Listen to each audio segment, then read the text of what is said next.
At 30, I started Wine Library TV. YouTube blows up. At 31, I'm on Conan O'Brien, Ellen. There's articles being written about me. Now they're writing that the business grew from $3 to $60 million in sales. I'm becoming this guy. I got so many goddamn emails from friends in high school during that period when I was showing up in all these magazines and TV shows. And every single one of them was like, hey, Gary, you remember me from high school? Oh my God, you're so lucky. I wrote back every single one of them and said, let me just clarify one thing. I'm not lucky. I worked. I worked every goddamn weekend and every holiday since I was 14 years old. So you can keep that luck shit in your pocket.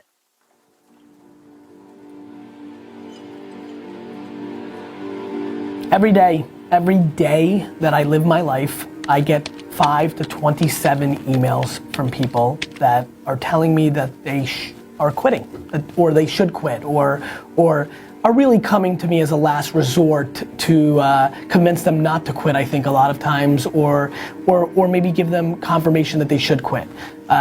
Hey Gary, this is Sally. I've been doing my blog now for 9 months and I'm not getting the results that I like to see or that I was promised or that you innuendo.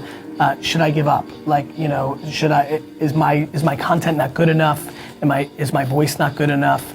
And I think about it every time I see these emails, every time people ask me at conferences, I think about it. I think about how sad I am that I wasn't documenting my life or putting out content or doing the Ask Gary Vee show during those 5.5 years of Wine Library TV. Especially those 18 months when nobody was watching. The story that's never told is the story that I was building Wine Library to a huge company long before Wine Library TV, and that the first month that I did Wine Library TV was the first time that Wine Library had not grown 30% over the prior year's revenue. So not only did I have the patience to let it play itself out and win, it was a scenario where I was actually losing money by being patient. Many of the people that are gonna watch this video are not achieving what they want and are lacking the patience and think everything happens overnight.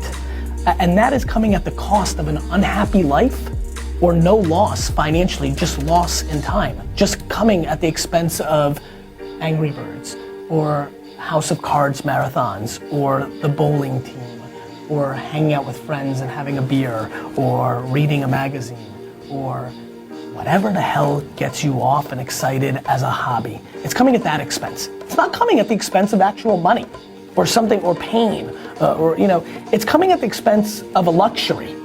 And so to me, the insanity, really, and that's what I'm gonna, the disproportional misunderstanding that there's not a person that you can name, not one. There is 0 people that you can name that had it happen overnight. Even the 9-year-old Stevie Wonder and the 6-year-old Michael Jackson, there were years of work put in prior by their parents, by their uncles, even with the greatest talents, even with LeBron.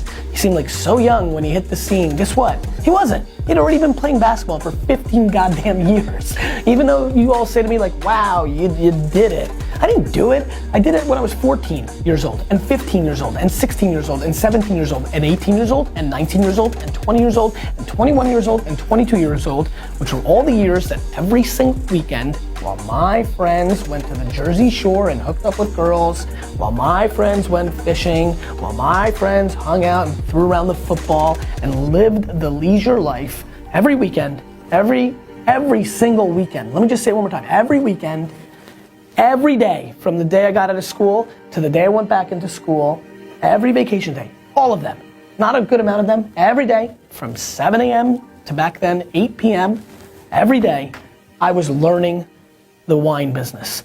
I was honing my craft to be a good salesman. I was figuring out how to be an operator. I watched how my dad interacted with his employees, what I liked about it, what I didn't. I watched my cousin Bobby interact with the employees. I took what I liked from it, what I didn't. I was 30 years old before any of you ever saw me. Go show me the videos on YouTube right now that have me under 30. They don't exist. I was putting in the work for half my life, from 15 to 30, where I built an actual business. I put in actual work. And so if you want to tell me that every goddamn moment of my life between 15 and 30 is an overnight success, then knock yourself out. But that is complete bullshit, and every one of you know it. And so when you email me that you've started this thing, that you have the audacity to want it to be the rest of your life, the audacity, really the entitlement, that you think that you should be able to do something that you love so much for the rest of your life, that makes you enough money to be able to do it for the rest of your life, that you're giving up after 4 months, that you're giving up after 2 years. As a matter of fact, every single person watching this video should be trying for that moment for the rest of their life, period.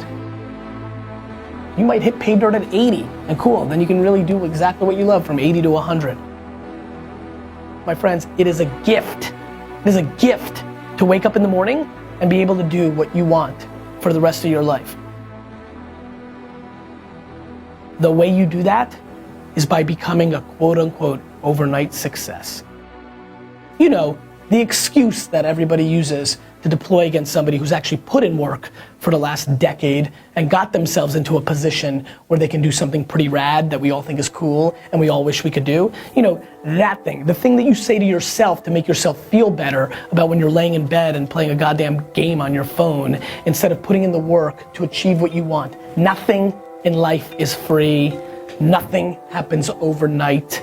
It all takes tons and tons of work and tons of talent and tons of serendipity. But my friends, luck, serendipity, there's a forced culture within that. You know, you don't just sit in your room hoping and then something lucky happens. Nobody just knocks on your house's door and says, congratulations, you've been awarded this. Luck comes from being in the right spot. I've been really lucky because I fucking bleed out of my eyes every day of my life and work my face off. You get really lucky when you have that 11:30 p.m. meeting where the lucky thing happened. Pretty cool, since all you were fucking sleeping. I was pretty lucky, weird, that I scheduled that meeting because I did a ton of things for 30 years that allowed me to even have that meeting in the first place, that gave me the leverage to have that lucky thing to happen. There's no overnight successes, period. They don't exist. Show me. Leave a comment on YouTube, leave the name, explain to me, tell me, show me, let me know. Show me the overnight success, because I'll show you justifying in your brain something that is just not true. Period.